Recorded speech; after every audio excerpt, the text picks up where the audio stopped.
Shalom, selamat datang di rumah Tuhan, selamat beribadah. Kita percaya sesuai dengan tagline dari gereja ini, datang sehat, pulang lebih sehat. Yang percaya katakan amin. Ayo kita berikan tepuk tangan sorak-sorai kemuliaan buat Tuhan Yesus kita. Kita akan mulai dan kita akan berdoa. Kami menyiapkan hati kami rindu menyembah-Mu ya Aba ya Bapa. Kami ingin menyenangkan Engkau, kami ingin mengangkat tangan kami dalam hadirat-Mu. Kami percaya Engkau hadir, Engkau menjamah kami. Hadirat-Mu memulihkan, mengubahkan kehidupan. Kami sudah dikasihi, kami diselamatkan di dalam Yesus Kristus Tuhan. Haleluya. Rabaya Shikana Ramah.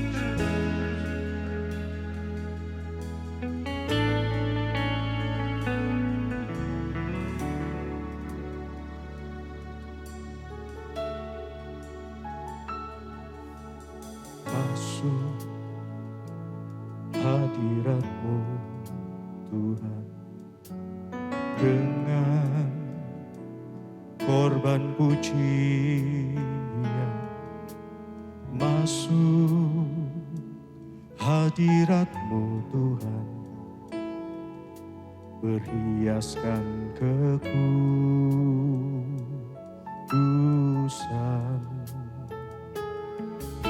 di hadapan hadirat-Mu Tuhan, ku rasakan kedamaian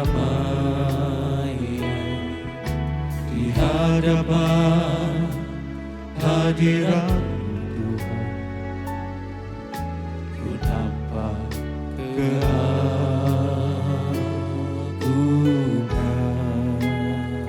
Yesus, kami panggil nama-Mu, Yesus, ku sembah Kau, sujud di hadapan-Mu, keinginan dalam hidupku hanya untuk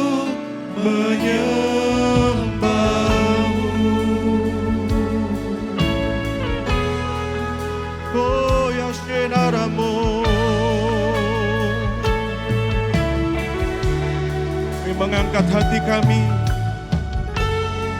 menyembah-Mu. Shirabalaya rabalaya rabo.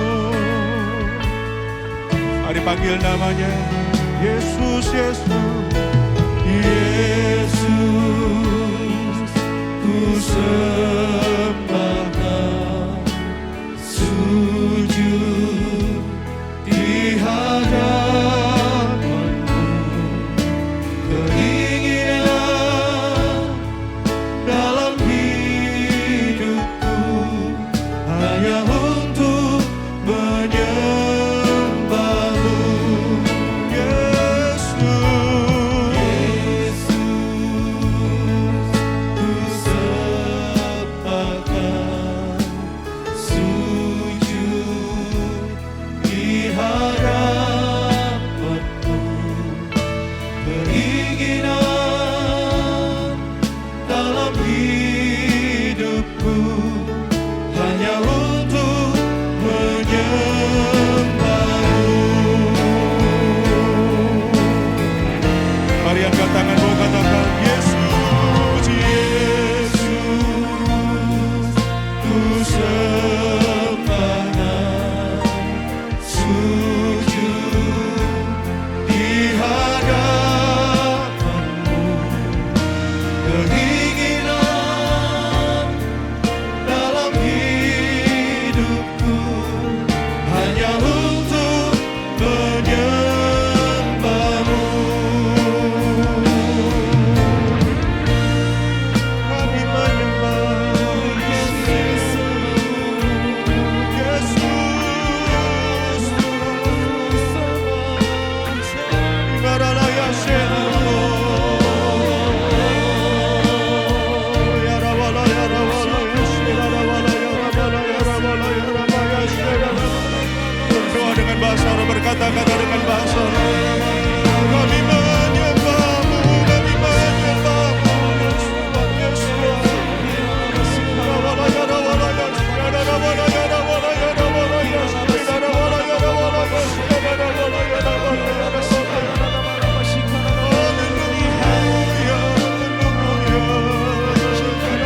Kita berikan tepuk tangan panjang untuk kemuliaan Tuhan Yesus.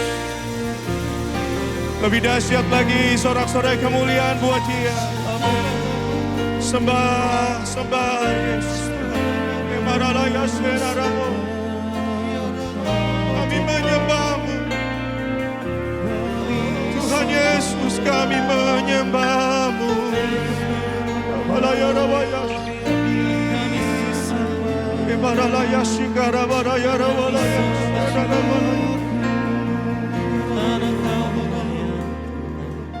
Bapa yang baik, Engkau yang mengasihi dan Engkau yang menyelamatkan kami. Engkau tidak pernah meninggalkan kami. Engkau selalu ada buat kami. Engkau ada bersamaku di setiap musim hidupku. Tak pernah Kau biarkan ku sendiri.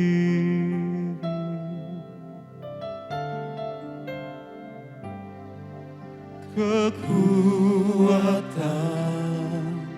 di jiwaku adalah bersamamu. Tak pernah ku ragukan kasih-Mu.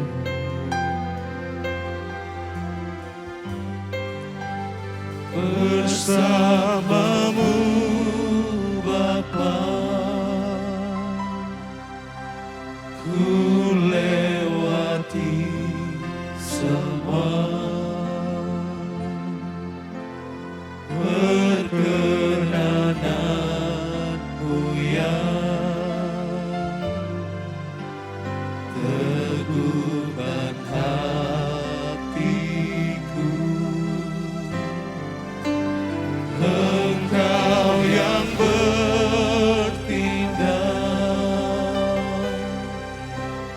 memberi pertolongan.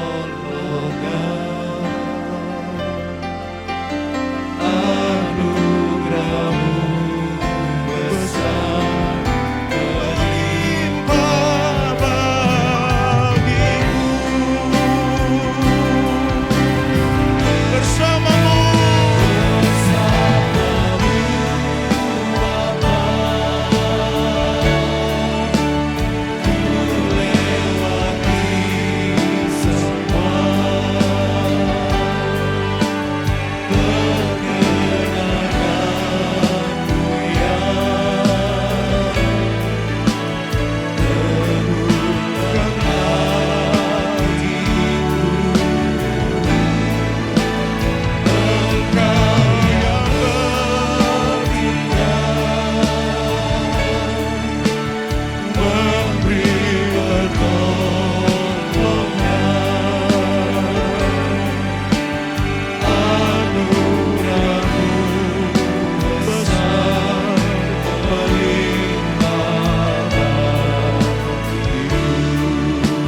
percaya katakan, anugerah-Mu besar, anugerah-Mu besar melimpah bagiku.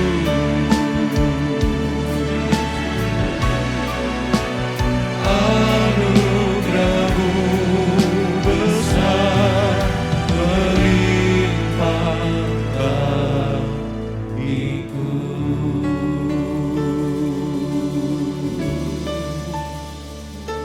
Terima kasih Yesus, terima kasih Tuhan, terima kasih buat anugerah-Mu Yesus, melimpah,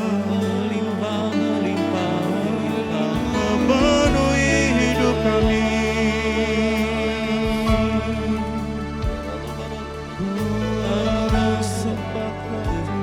Meskipun Yahweh bersemayam di tempat yang maha tinggi, tetapi Dia yang selalu memedulikan kita. Di saat kita berjalan di tengah-tengah kesukaran, Dia Yahweh yang membebaskan dengan tangan kanan keperkasaan. Dia yang memberikan kehidupan. Yahweh yang menyempurnakan segala yang ada di dalam kita. Kasih setia Yahweh tetap untuk selama-lamanya. Ku pandang wajah-Mu dan berseru,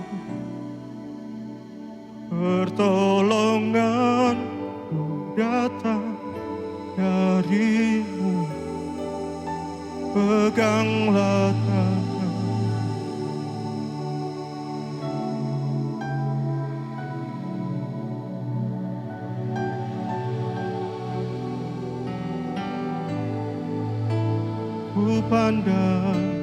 Ku pandang wajah-Mu dan berseru,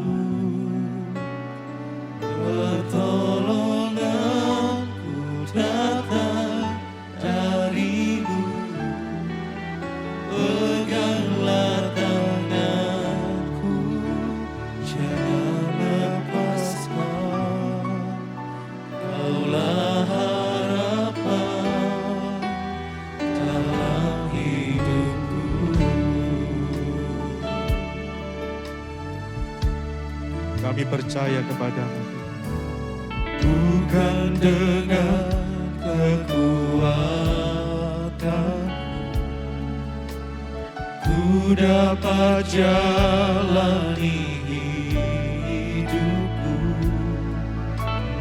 tanpa Tuhan yang di samping,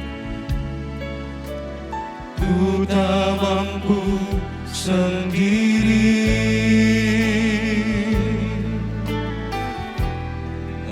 Engkaulah kuatku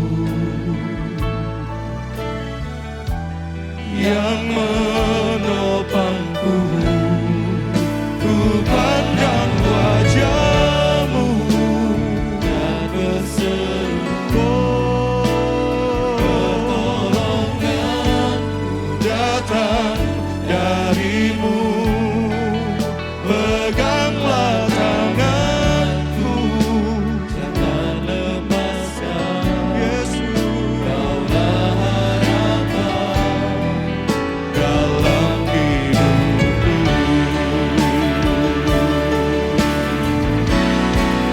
Ku pandang wajah-Mu dan berseru, pertolonganku datang dari-Mu, peganglah tanganku, jangan lepaskan, Kaulah harapan dalam hidupku. Kaulah harapan dalam hidupku. Kaulah harapan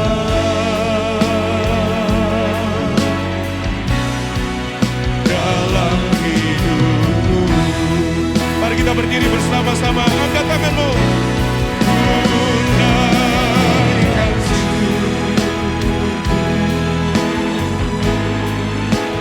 buat hari yang kami tak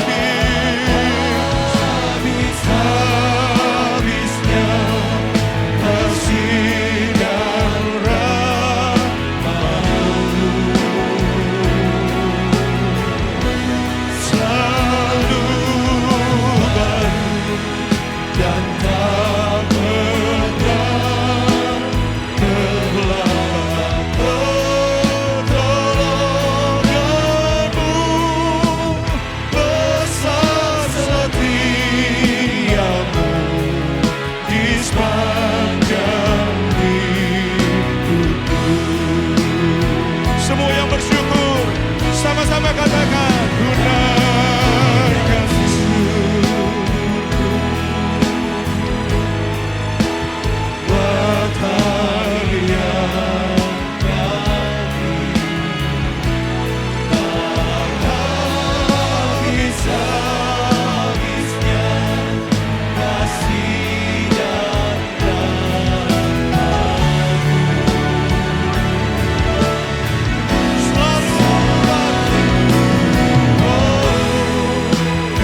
kepada Yahweh sebab Dia baik.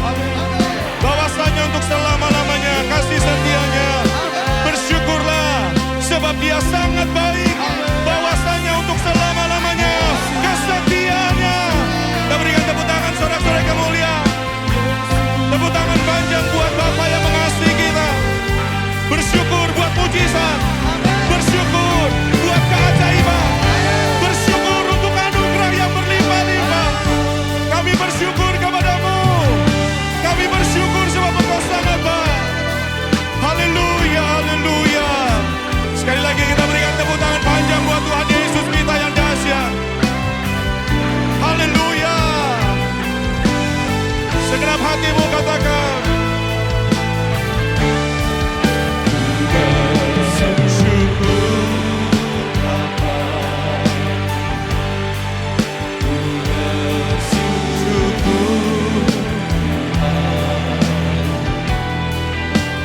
Kasih setia di dalam hidup, ku bersyukur,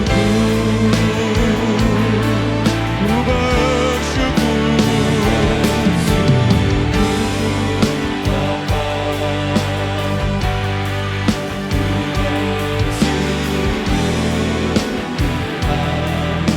buat kasih setiamu. Dalam hidup ku bersyukur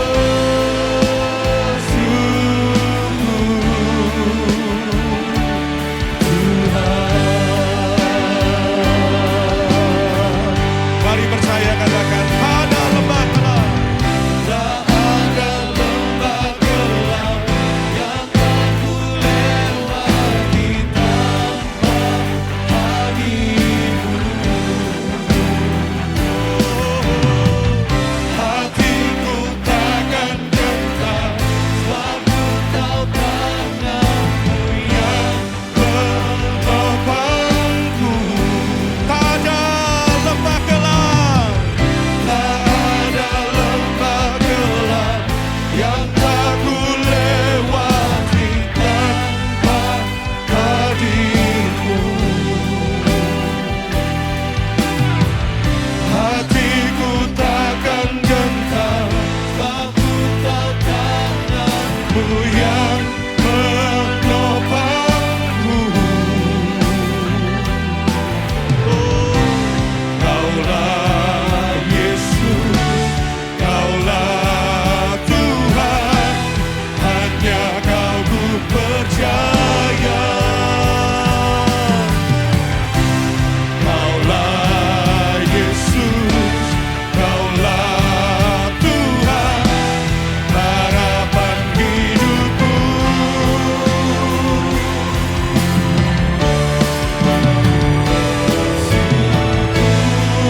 Bapa, ku bersyukur Tuhan, buat kasih setia di dalam hidupku. Ku bersyukur, ku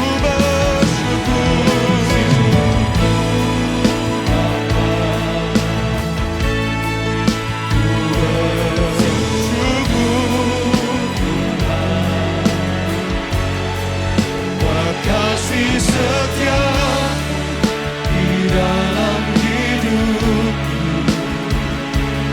Ku bersyukur, ku bersyukur, ku bersyukur, ku bersyukur,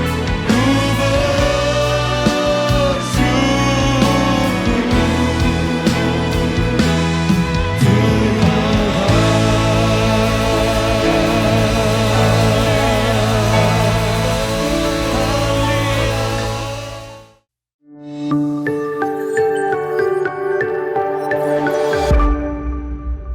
ambillah pekerjaan apa aja yang harus dikerjakan gitu. I hope that is useful, Felicia. Yap, jadi know your strength, terus kedua who's the audience lah, bisa dibilang seperti itu ya kok. Dan 3 is the Boleh? justification. Amazing. Wow. It can be the secret formula. Number 4 nih kok. It's about saving. Saving kok. Right. Apa sih, bagaimana sih cara saving yang aman kok? Nah, tergantung konteks nabungnya ini apa gitu ya. Mentor saya, Johnny Herjawan, dia pernah mengajarkan bahwa semua yang kita terima, uang yang kita terima, kita harus berpikir bahwa seperti orang Israel masuk ke tanah perjanjian itu dijanjikan bahwa ada susu dan madu, gitu. Susu, khususnya di zaman dulu ya, susu itu tidak bisa disimpan untuk waktu yang lama. Biasanya disimpan 3 bulan. Boro-boro 3 bulan, 3 minggu, 3 hari aja udah rusak. Gitu. Tapi kalau madu berbeda. Madu bisa disimpan untuk 3 hari, 3 minggu, dan 3 bulan, tergantung bagaimana cara kita menyimpan uang itu. Oleh karena itu, cara menabung yang benar, mungkin prinsip itu yang saya bisa impartasikan. Again, dari Ko Joni, dia mengajarkan bahwa menurut saya itu prinsip yang paling baik yang saya pernah dengar. Yaitu adalah, ketahuilah apa yang kita butuhkan untuk kehidupan kita sehari-hari, ketahuilah apa yang kita butuhkan untuk setiap bulan atau setiap tahun, dan ketahuilah apa yang kita butuhkan untuk 5 tahun atau 10 tahun dari sekarang. Jadi, sediakanlah kontainernya gitu loh. Kalau memang seumpamanya setiap hari saya butuhnya cuma seumpamanya Rp30.000, janganlah besarkan tempat itu dan bikin seumpamanya jadi Rp300.000. Gitu. Ya. Sama juga kalau 3 tahun dari sekarang saya butuh Rp10 juta. Kalau gitu sediakanlah tempat supaya uang Rp10 juta itu bisa disimpan dan kemudian simpan di si tempat itu supaya 3 tahun kemudian saya punya Rp10 juta. Saya pikir itu fundamentalnya sih ya, itu foundation daripada pemikiran tentang apa yang sedang dibicarakan. Nah sekarang mungkin lebih ke prakteknya atau disiplin pribadi saya. Disiplin pribadi saya adalah begini, nomor 1, saya mengkategorikan susu itu sebagai sesuatu yang saya butuhkan dalam waktu 1 tahun. So I don't know yang bertanya ini lagi musimnya seperti apa. Kalau dari saya dari mungkin I don't know, mungkin 15-20 tahun yang lalu, saya dan istri saya selalu berpikir tentang berapa sih budget yang kami butuhkan untuk 1 tahun. Nah, let's throw a number ya, semuanya 10 juta 1 bulan, berarti 120 juta. Nah, maka di tahun ini saya bekerja keras, saya berjuang untuk mengumpulkan 120 juta, sehingga di tahun berikutnya, di Desember 31, 2020, saya punya 120 juta yang sudah disediakan untuk Januari 2021 sampai Desember 31, 2021. Nah, itu tuh saya sediakan. Itu yang menjadi goal saya. That's how I do it. Okay? Nah, mungkin di tahun pertama, mungkin sampai di bulan Oktober, saya baru bisa mengumpulkan 120 juta itu. Tahun depan berarti, goalnya saya adalah, bisa nggak saya percepat, supaya mungkin dari bulan Oktober, saya bisa sekarang bulan Juli, sudah bisa mengumpulkan 120 juta. Nah, kemudian tahun berikutnya, I want to be better again. So today where I am, yaitu adalah, sebelum saya memasuki tahun yang baru, di setiap bulan Agustus, yaitu adalah tahun depan, saya berjuang untuk sudah memiliki uang yang dibutuhkan, budget yang dibutuhkan untuk tahun berikutnya. Now, this is then saya bisa menjawab konteks simpanannya kami. So, saving then fall in this category. Karena tahun depan saya hanya butuh 120 juta, dan semuanya di bulan Agustus saya sudah punya 120 juta. Berarti penghasilan apapun yang saya hasilkan di bulan September, Oktober, November, dan Desember, semuanya 40 juta. Maka 40 juta itulah simpanan.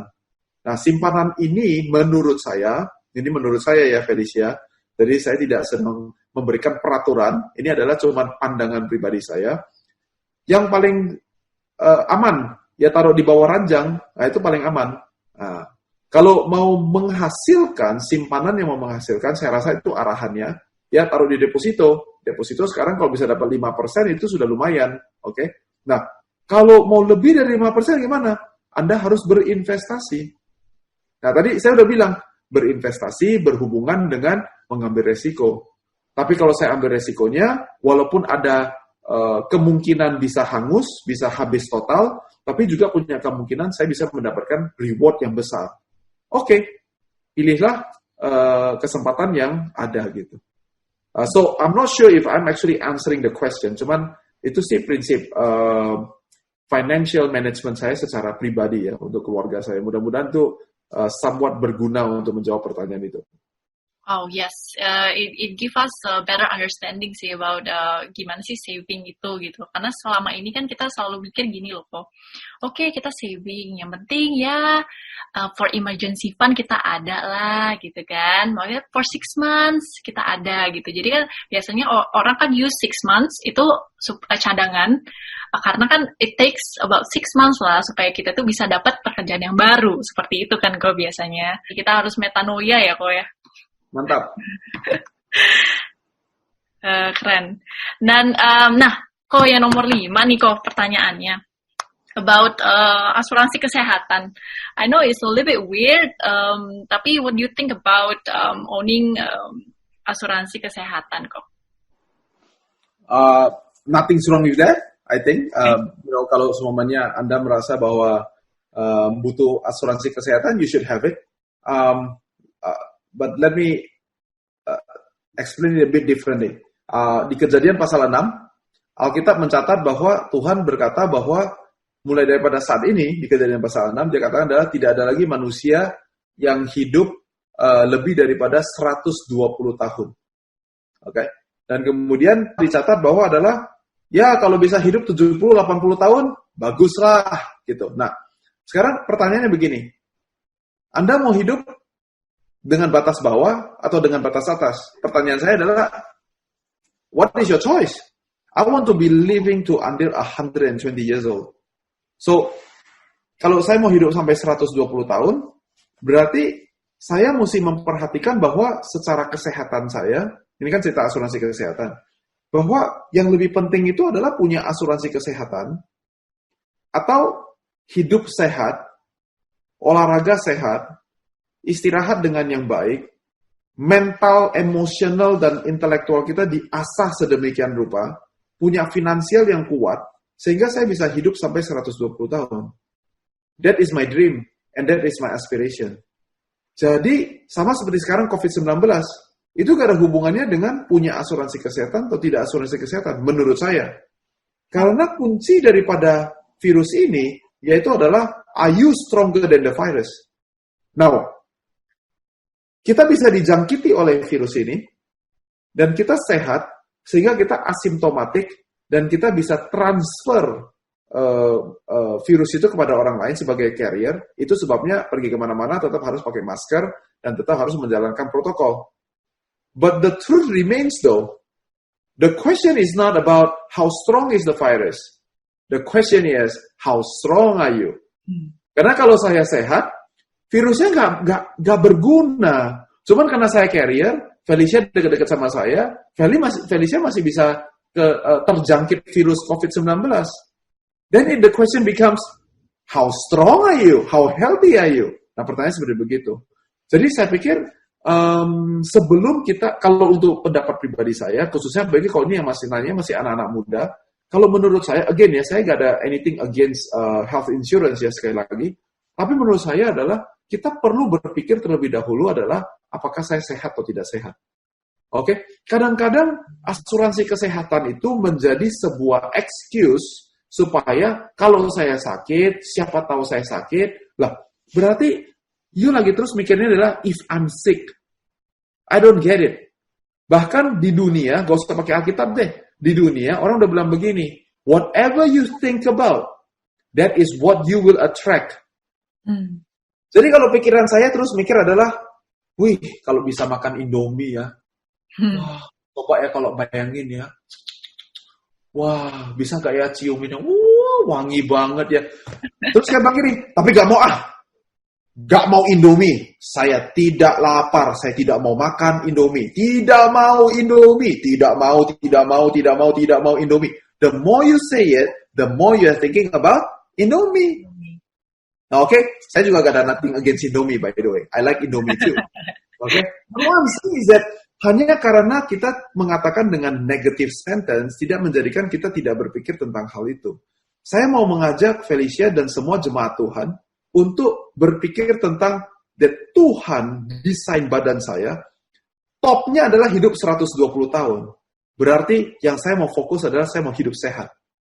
Saya mau makan sehat. Saya mau olahraga dengan teratur untuk hidup yang sehat. I want us to imagine Jesus just for 1 second. Think about Jesus.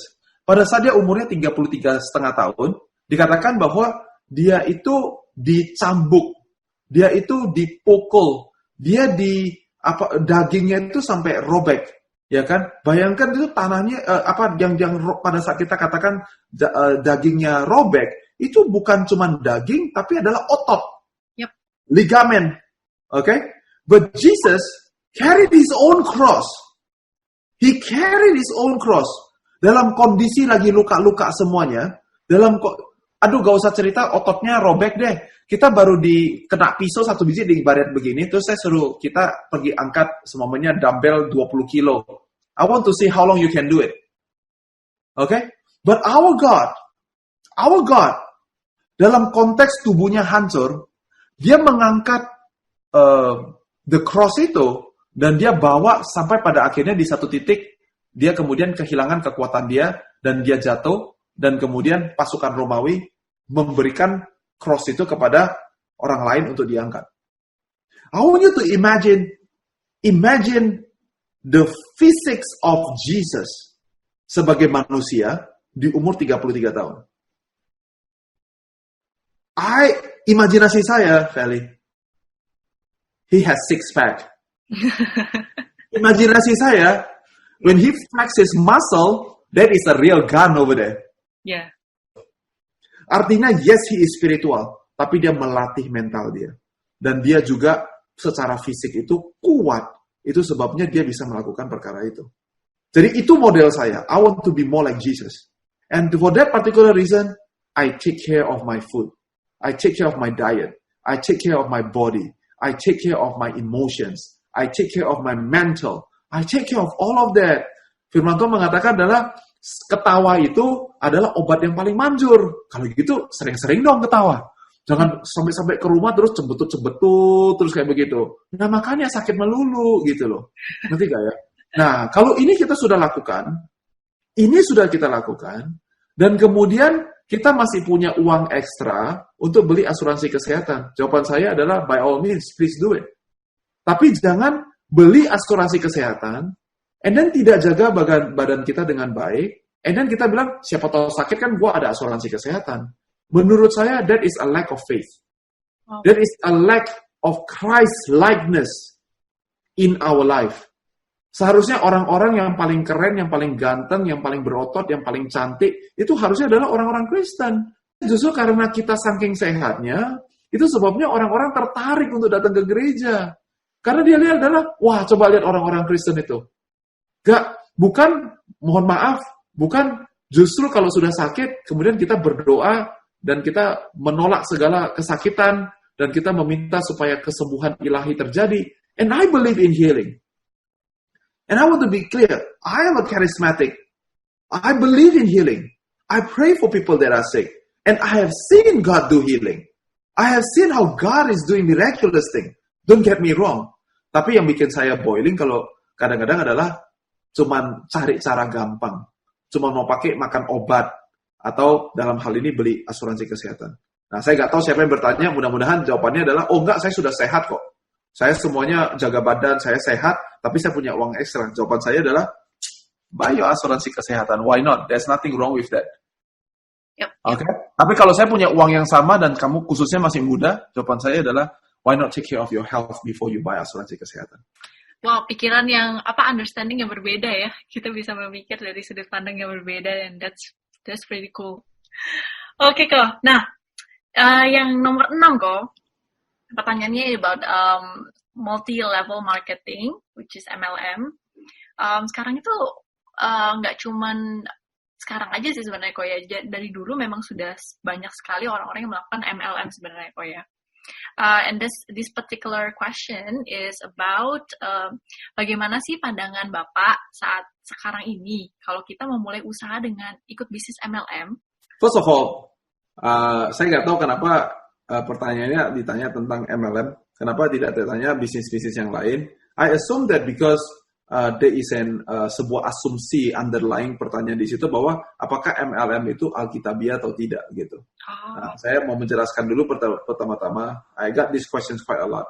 I want to ask a simple question. Menurut teman-teman, apakah MLM itu pinjam konsepnya dari Alkitab atau Alkitab dan gereja yang pinjam konsep MLM? You understand the question? Yeah. Jadi gereja tidak pinjam konsep MLM, justru kebalikannya. MLM itu yang pinjam konsep dari Alkitab. Read your Bible. Tuhan menciptakan manusia, dia kemudian memberitahukan kepada Adam untuk taking care of the Taman Eden, dan kemudian untuk mengurus dunia dari 1 menjadi 2, 2 jadi 4, dan so on. Itu MLM. Setelah bumi dimusnahkan, Nuh memulai dari 3 orang dan 1 dunia semuanya dipenuhi. Itu MLM. Pada saat Musa kebingungan untuk bagaimana cara mengatur 2 juta orang, dan dia lakukan one-on-one daripada semuanya, Jethro, ayah mertuanya datang kepada dia, dan dia adalah tidaklah bijaksana kalau lakukan begitu. Kenapa gak bikin pasukan daripada 10, daripada 100, 1000, and so on. Tuhan Yesus sendiri untuk memenangkan, mengabarkan kabar baik kepada seluruh dunia, dia memulai dengan 12 orang. Kemudian dia mengirim 2 orang untuk pergi dalam pelayanan. Semuanya itu adalah bentuk daripada MLM. Jadi kenapa saya sangat mendukung program multiplikasi daripada kelompok sel. Kenapa di gereja lokal kami percaya bahwa tujuan daripada kelompok sel yaitu adalah untuk memfasilitasi perubahan hidup dan kemudian melahirkan pemurid baru. Itu bentuknya kan kayak MLM kan? And I always tell everybody yang mengkritik tentang gereja itu melakukan MLM dan kayak kejar target and so things like that. Saya bilang, tunggu dulu ya. Itu dunia bisnis yang pinjam konsep di gereja, bukan gereja yang pinjam konsep dunia. Jadi jangan dibalik-balik. Jangan mau dibodoh-bodohin sama iblis. Nggak mau saya. Itu adalah dunia pinjam konsepnya kita sebagai anak-anak Tuhan. Dan kemudian dilakukan dalam bisnis. Oleh karena itu, if you want to do MLM, menurut saya, there is nothing wrong with that. Yang kedua, ini yang penting. Semua yang saya bicarakan, tujuannya itu adalah untuk kebaikan.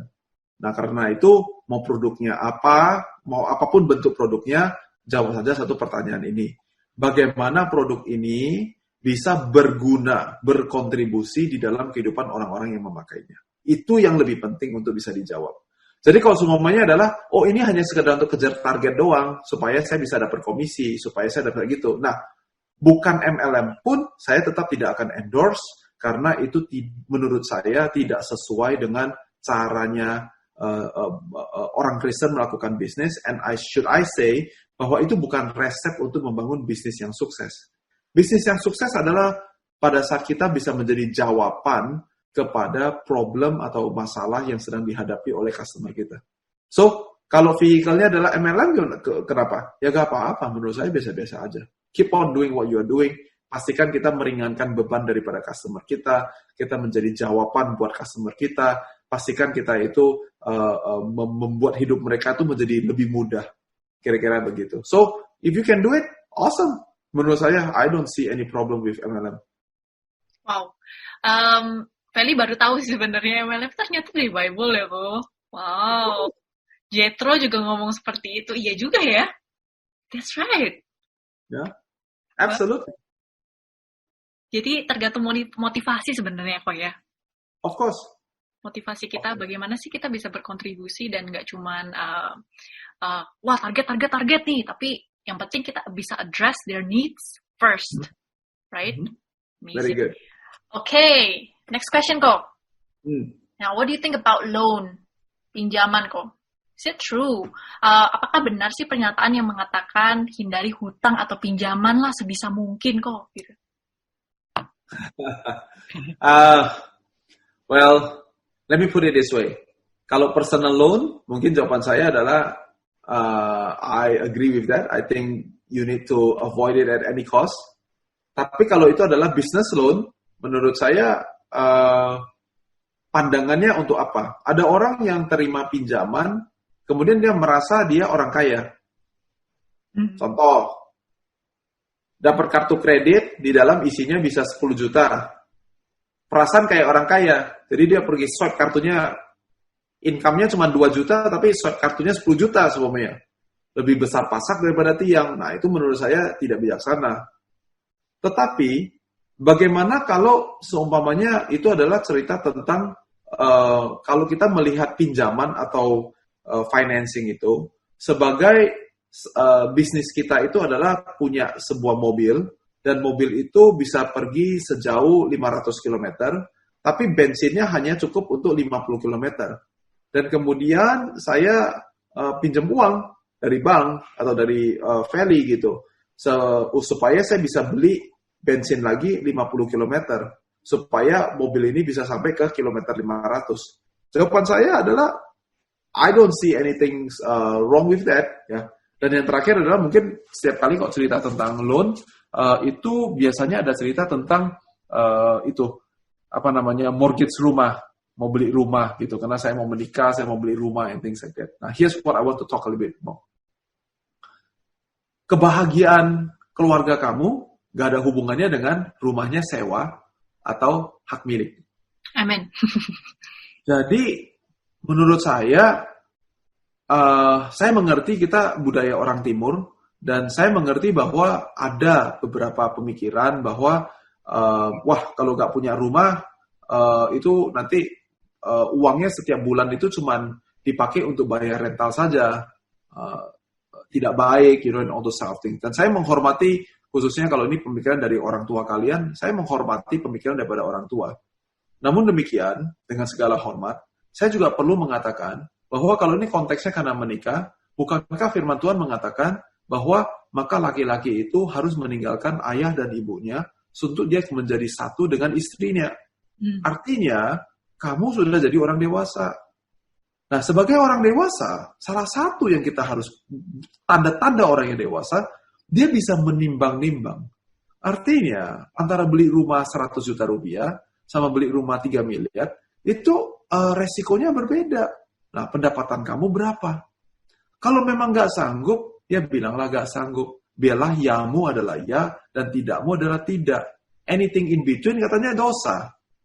Jadi nggak usah melakukan sesuatu yang terlalu beresiko untuk kehidupan keluarga kalian. Cara kerja daripada bank untuk memberikan pinjaman, yaitu adalah selama 3 tahun atau 4 tahun pembayaran, itu adalah membayar bunga. Bukan membayar rumah, bukan uang pokoknya. Sehingga, kalau semuanya dalam beberapa tahun itu, kemudian semuanya siapa tahu kita tidak bisa bayar, maka rumah itu disita oleh bank, dan kemudian semua uang yang sudah kita bayar, semuanya juga untuk bank. Nah, saya juga banyak kenalan bankir, dan saya tidak ada anti bank sama sekali. Dan saya merasa, tadi pertanyaan sebelumnya, seperti ini kan cerita tentang loan. Menurut saya, bank itu memberikan pelayanan yang sangat baik buat masyarakat untuk memberikan pinjaman. Nah, teman, pertanyaannya, apakah kamu sanggup nggak untuk mengangkat beban daripada mengambil pinjaman daripada bank itu? Jadi kalau semuanya tidak sanggup beli rumah, ketahuilah bahwa firman Tuhan berkata begini. Dia katakanlah, kalau kamu bisa dipercaya dengan perkara yang kecil, maka aku akan percaya kamu dengan perkara yang besar. Oke? Tapi itu cuma 1 dari 3 bagian di dalam ayat Alkitab itu. Karena ayat berikutnya berkata begini, kalau kamu bisa dipercaya dengan sesuatu yang bukan milikmu, maka kamu akan dipercayakan dengan sesuatu yang akan menjadi milikmu. Dan yang ketiga dia katakan, kalau kamu bisa dipercayakan dengan apa yang kamu bisa lihat sekarang ini, maka aku juga akan percayakan kepada kamu kepada hal-hal yang belum bisa kamu lihat. Wow. Tuh, rumah yang sekarang saya sedang tinggal, di mana sedang saya berbicara dengan Felicia, ini adalah tahun ke-11 saya tinggal di rumah ini. Dan rumah ini bukan milik saya. Saya rumahnya kontrakan, tapi rumah ini saya udah renovasi seperti rumah saya sendiri. And I do it so much, sampai-sampai landlord saya satu hari, dia pikir, dia ceritanya belum pernah punya tenant yang tinggal di properti dia itu sampai udah 5 tahun, 6 tahun, dan setiap kali saya sign kontrak, saya bilang sign kontrak 3 tambah 3 ya, jadi 6 tahun. Orang sign kontrak mau setahun, 2 tahun, saya sign kontrak 5 tahun, 6 tahun, 7 tahun, and so on. Jadi satu hari dia bilang gini, tunggu sebelum saya approve deal-nya, saya mau ke sana, saya mau lihat. Waktu dia sampai di rumah, dia ngomong ke saya, dia bilang adalah, wah Pak David, ini rumah saya ya? Jadi saya bilang, of course this is your house Pak, what do you mean? Dia bilang, saya nggak ingat rumah saya sebagus ini, dia bilang begitu. Kemudian dia masuk ke rumah, dia lihat kita pasangin furniture, dia lihat kita maintain dia punya lantai, dia pergi ke kamar tidur, kita bikinin rak pakaian yang baru, dia pergi ke garasinya dipasangin cermin, semuanya diperbaikin, kamar mandi dibetulin. Jadi dia bilang gini, wah kalau tenant saya semua kayak Pak David, saya mah agak keberatan, 5 tahun, 10 tahun juga boleh Pak. Properti saya mah appreciate in value. You see, that's what it's supposed to be untuk dapat tenant orang Kristen. Jangan jadi kebalikannya. Apalagi yang lebih parah lagi adalah bukan rumah saya. Kontrak berapa lama? 1 tahun. Di bulan ke-11, barang nggak rusak pun kita rusak-rusakin. You know, lantai nggak jebol, kita jebol-jebolin. Wah, itu kan orang mengutuk kita. Dia akan bilang adalah, waduh, lain kali kalau dapat tenant nggak mau dia dapat tenant orang Kristen. Waduh. Apalagi kalau dia punya pengalaman dapat 3 tenant, 4 tenant orang Kristen, semuanya rusakin properti. Itu kan sangat merusak image Kristus. Have you seen Jesus dan any of those things? Di mana dia masuk, di situ terjadi kesembuhan. Di mana dia masuk, di situ ikan kebanyakan. Di mana dia masuk, uang selalu ada. Di mana dia masuk, semua orang dapat makan. Nah, kan itu harusnya, itu batas atas kita sebagai orang Kristen, gitu loh. Ya, jadi maksud saya, marilah kita mencoba untuk berpikir lebih besar. Pertanyaannya cuma ceritanya tentang, saya sadar pertanyaan tentang loan, saya ceritanya jadi ke tempat lain. Tapi karena kadang-kadang loan itu biasa hubungannya, yang pengalaman saya orang nanya itu arahnya ke situ. Nah, ini cerita tentang rumah. Ya, jadi saya mau sekali lagi, saya nggak anti bank. Saya secara pribadi juga ada pinjaman, saya mau pastikan itu, karena saya membangun usaha saya.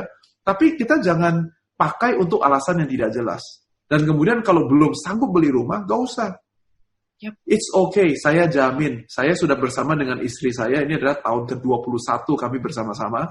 Dan saya belum pernah itu istri saya bertengkar atau marah-marah, atau tiba-tiba kelihatan sedih banget gitu. Saya, honey, what happened to you? Dan terus saya bilang adalah, kasiannya kita ya, rumahnya kok rumah kontrakan ya, kok kayaknya kita sedih ya jadi orang Kristen. Gak pernah, kita bahagia sekali ya, dan khususnya untuk orang tua muda. Can I encourage you?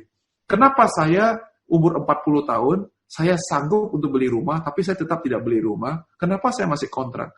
Karena saya punya 3 orang anak. Pada saat Tuhan mengaruniakan anak kepada kita dikasih 18 tahun secara umum untuk membesarkan anak kita. Salah satunya yaitu adalah mengembangkan kapasitas daripada anak-anak kita. Itulah tugas dan privilege kita sebagai orang tua. Oleh karena itu, saya cuma sewa rumah supaya saya bisa kirim anak saya masuk ke sekolah yang paling baik. Dan kemudian setiap tahun, kecuali tentu sekarang ini kena COVID-19, saya selalu bawa mereka untuk keliling dunia. Pergi ke negara-negara, ke budaya-budaya yang mereka belum pernah alami, belum pernah lihat di dalam kehidupan mereka. And if you ever meet my kids, mereka punya wawasan yang luas, mereka adalah orang-orang yang confident. Anak saya yang umur 12 tahun, 2 tahun yang lalu pernah berkhotbah di hadapan 4.000 orang. You know, so bukankah itu blessing yang jauh lebih besar? Efesus pasal yang pertama mengatakan, Paulus berkata bahwa adalah semua daripada kita, kata dalam bahasa Inggrisnya, he said that kita telah menerima berkat surgawi yang tidak bisa diambil oleh dunia. Itu ada di Efesus pasal 1. Bukankah itu yang harusnya menjadi idaman kita? Bukankah itu yang harusnya menjadi sumber daripada pengharapan kita? Yeah, so again, this topic about loan is a topic yang panjang. I can keep on talking about it, but I'm going to stop my comment over there. I hope that is useful, Feli. Wow. Thank you, Loko. I mean, based on this question, I can learn that, wow, nggak harus mempunyai rumah sendiri, tapi dengan kontrakan pun it can work gitu, Loko. Maksudnya, I really adore how, gimana ya, Koko with all the achievement that you've had, tapi you're still very humble and down to earth gitu loh kok. Supaya cerita ini menjadi kuat dan benar, saya bisa lakukan ini karena saya punya partner, saya punya orang-orang yang saya kenal secara pribadi, yang saya tahu mereka mungkin 100 kali lipat bisa melakukan lebih banyak lagi daripada saya. Tapi mereka lebih sederhana lagi. Bukan lebih, itu kata yang tidak baik. Mereka hidupnya sangat sederhana. Kalau perlu naik business class, mereka sanggup bayar dan mereka pasti bayar. Tapi kalau memang kebutuhannya tidak ada, mereka naik economy class. And I'm talking to you adalah orang-orang yang literally in this particular sense, dia literally bisa beli private jet-nya dia sendiri. Tapi dia masih naik pesawat komersial. Bisa gak kita berlomba untuk lebih sederhana di dalam kehidupan kita, sehingga kehidupan kita tuh lebih gampang untuk dilihat oleh orang lain, dan mudah-mudahan sekali lagi dengan cara demikian, orang-orang di sekitar kita, mereka bisa mengenal kekristenan dengan lebih baik. Keputusan mereka, apakah mereka mau mengikuti Kristus atau tidak, itu bukan tanggung jawab saya, itu bukan tujuan saya melakukan ini, tapi saya jangan sampai gara-gara saya, gara-gara kita, justru gara-gara itu orang jadi gak melihat kekristenan dengan kacamata yang salah gitu. Dan itu menjadi doa dan harapan saya. I thank you for your compliment. Continue to pray for us because temptation is always there. Dan marilah kita lakukan ini secara korporat, bukan hanya sekedar lihat tuh si David keren, semuanya begitu ya, keren gitu ya. Tapi kemudian kita semuanya tidak melakukan apa-apa. Marilah kita berlomba-lomba supaya kehidupan kita itu menjadi punya meaning ya, punya makna untuk kehidupan orang lain.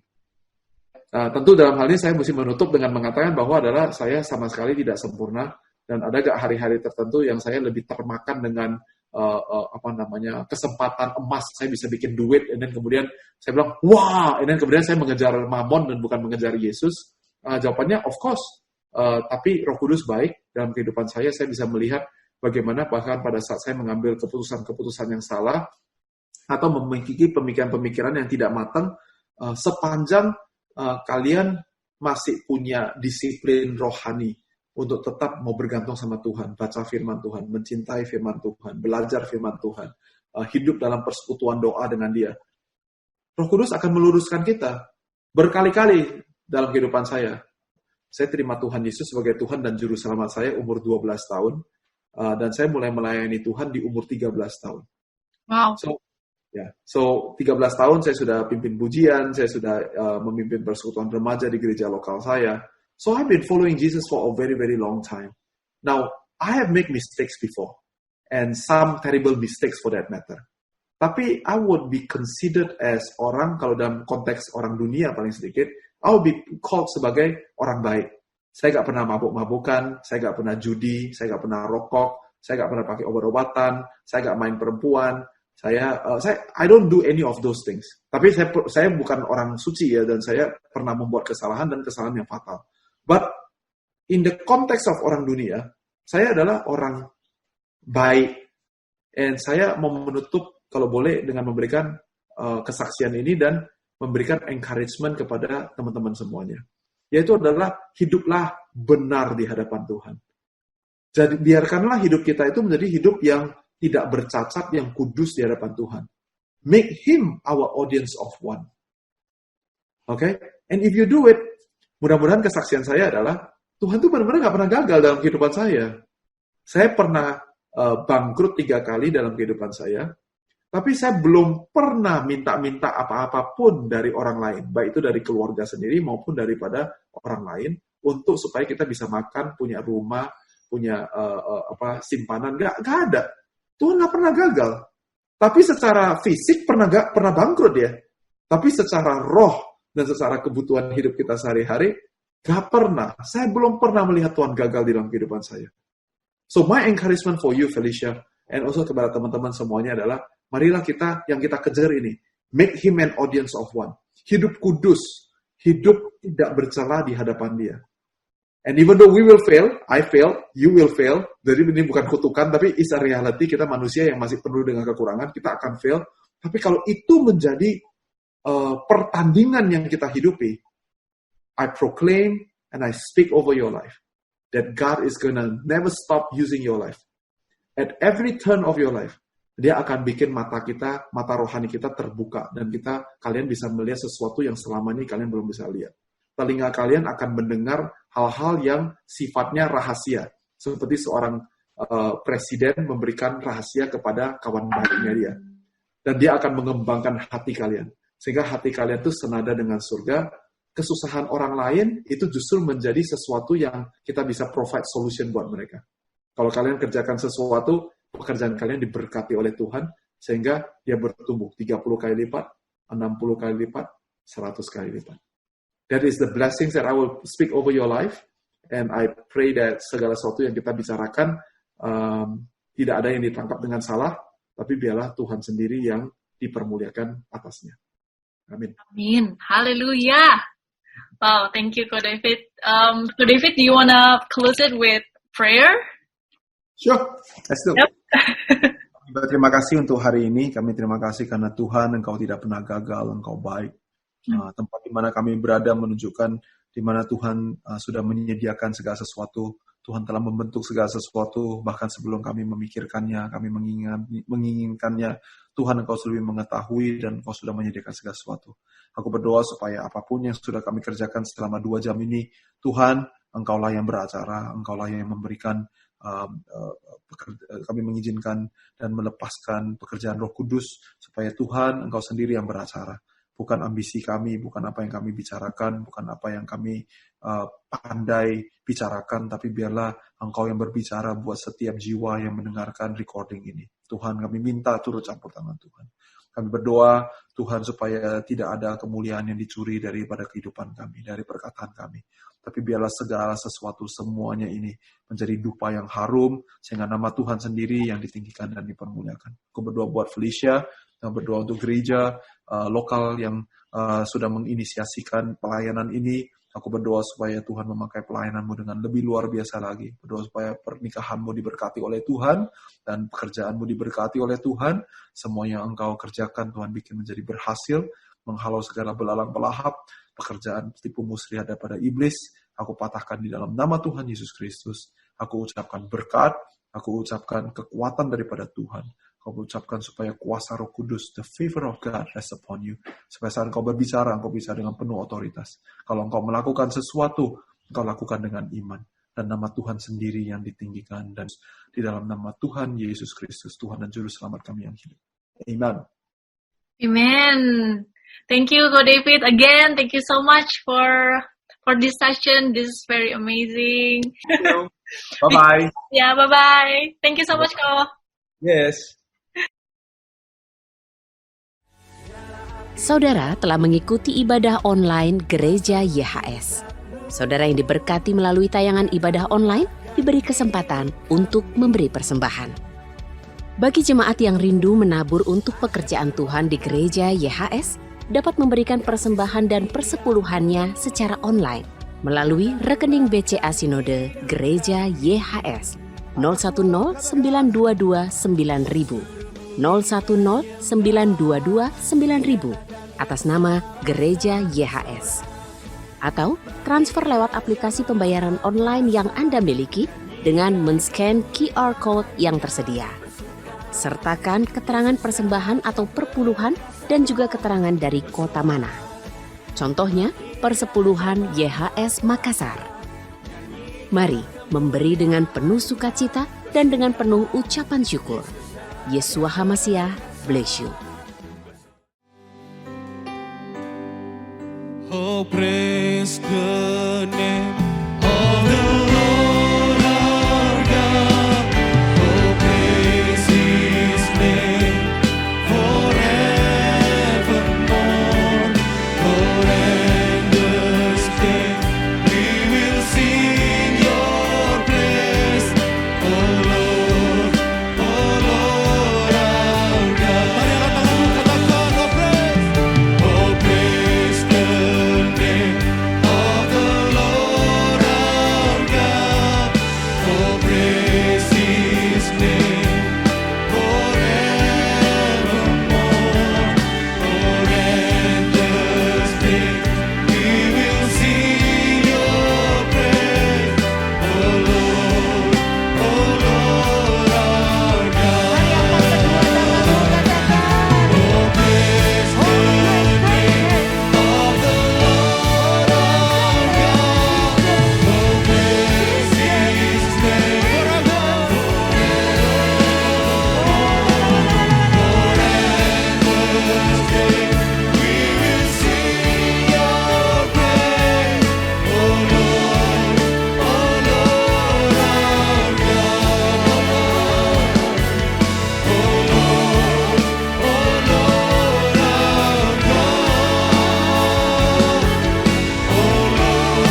ibadah pada hari ini Tuhan.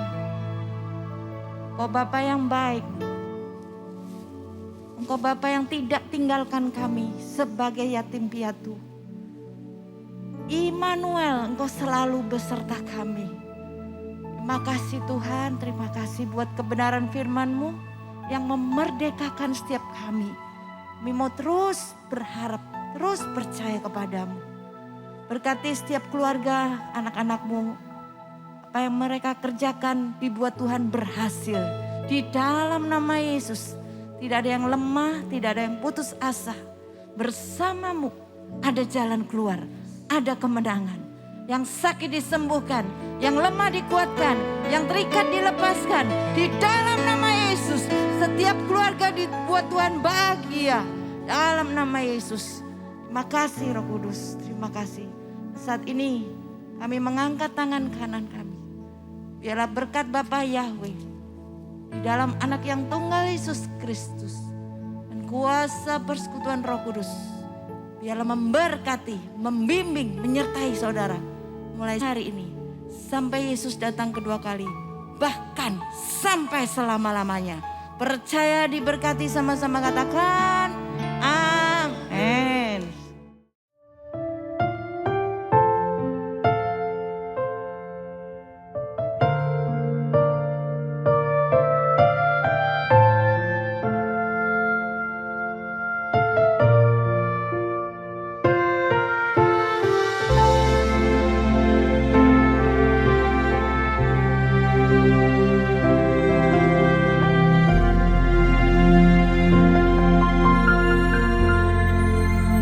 Jesus, I believe you are my healer.